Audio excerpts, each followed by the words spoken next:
Friends, PC hints and ടോപ്പിക്സിലേക്ക് ഏവർക്കും സ്വാഗതം.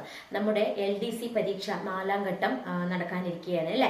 അപ്പോൾ അതിനു വേണ്ടി ഇപ്പോൾ നിങ്ങൾ തയ്യാറെടുത്തുകൊണ്ടിരിക്കുകയായിരിക്കാം. അപ്പോൾ ഇതിൽ ഇമ്പോർട്ടൻ്റ് ആയിട്ടുള്ള ഒരു ഭാഗമാണ് ഈ LDC പരീക്ഷയിൽ ഏറ്റവും കൂടുതൽ നമുക്ക് ചോദ്യങ്ങൾ ചോദിക്കാവുന്ന ഒരു ഭാഗമാണ് മൗലിക അവകാശങ്ങൾ.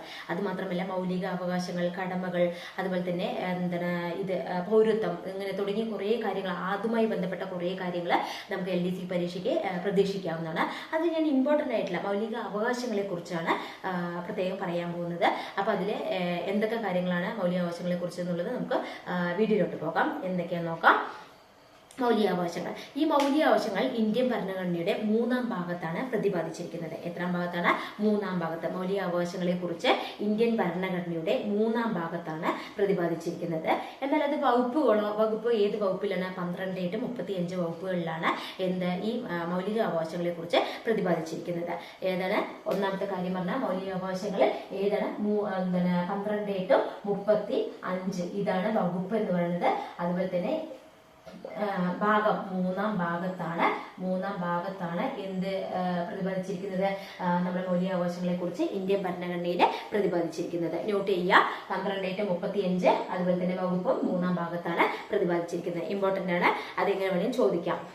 അത് ഇമ്പോർട്ടൻ്റ് ആയിട്ടുള്ള മൗലികാവകാശങ്ങൾ ഏത് വകുപ്പിലാണ്, എത്ര വകുപ്പിലാണ്, ഏത് വകുപ്പുകളിലേക്കാണ് കാണിച്ചിരിക്കുന്നത്? 12 to 35 വകുപ്പ്, 12 to 35 വകുപ്പുകളിലൊക്കെ മൗലികാവകാശങ്ങളെ കുറിച്ച് കാണിക്കുന്നുണ്ട്. അതുപോലെ തന്നെ ഭാഗം ചോദിച്ചു കഴിഞ്ഞാൽ 3ാം ഭാഗമാണ്. പിന്നെ രണ്ടാമത്തെ കാര്യം എന്ന് പറഞ്ഞു കഴിഞ്ഞാൽ ഈ ആശയം നമ്മൾ വേറൊരു ഭരണഘടനയിൽ നിന്നും കടമെടുത്താണ് അല്ലെ. ഏതാണ്? അമേരിക്കൻ ഭരണഘടനയിൽ നിന്നുമാണ് ഈ ആശയം നമ്മൾ സ്വീകരിച്ചിട്ടുള്ളത്.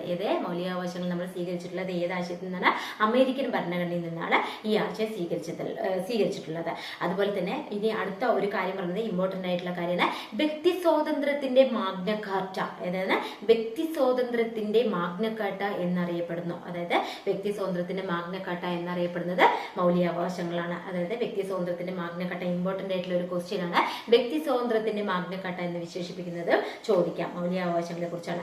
പിന്നെ മൗലിക അവകാശങ്ങളുടെ ശില്പി ആരാണ്? സർദാർ വല്ലഭായ് പട്ടേലാണ്. ആരാണ് മൗലിക അവകാശങ്ങളുടെ ശില്പി എന്നറിയപ്പെടുന്നത്? സർദാർ വല്ലഭായ് പട്ടേൽ.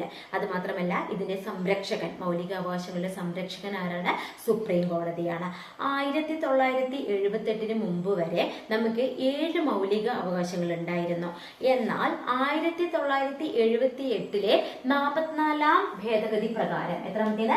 1978 44ാം ഭേദഗതി പ്രകാരം അതെന്താക്കി?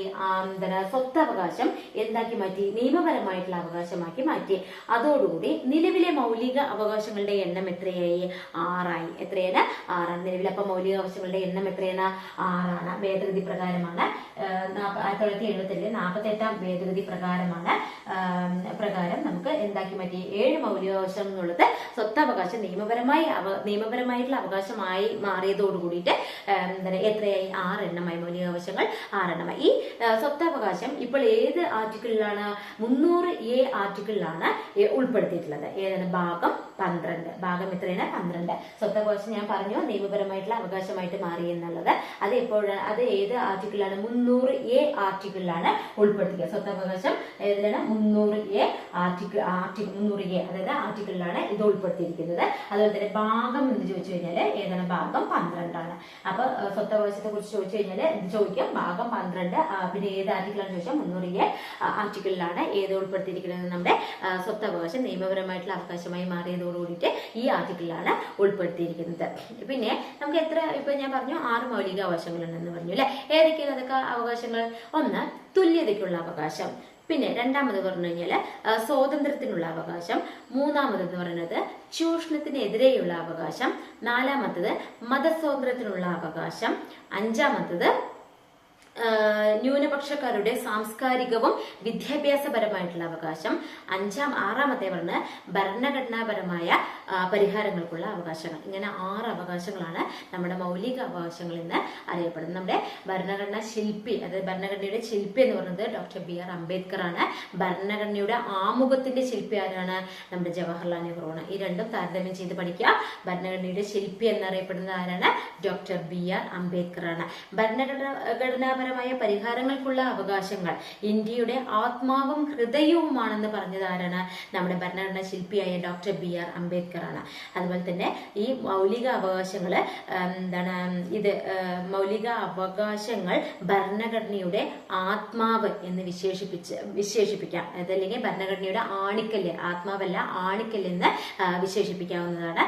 ഭരണഘടനാപരമായ പരിഹാരങ്ങൾക്കുള്ള അവകാശങ്ങള് ഇന്ത്യയുടെ ആത്മാവും ഹൃദയമാണെന്ന് വിശേഷിപ്പിച്ചത് ആരാണ്? Doctor BR Ambedkar. ഇമ്പോർട്ടന്റ് ആയിട്ടുള്ള ഒരു കാര്യമാണ് അത്. നിങ്ങൾക്ക് ഈ വീഡിയോ ഇഷ്ടമായെങ്കിൽ ലൈക്ക് ചെയ്യുക, സബ്സ്ക്രൈബ് ചെയ്യുക, തൊട്ടടുത്തുള്ള ബെല്ലൈക്കൺ പ്രസ് ചെയ്താൽ മാത്രമാണ് ഞാൻ ഇടുന്ന വീഡിയോ നിങ്ങൾക്ക് നോട്ടിഫിക്കേഷനിലൂടെ ലഭിക്കുകയുള്ളൂ. Thank you.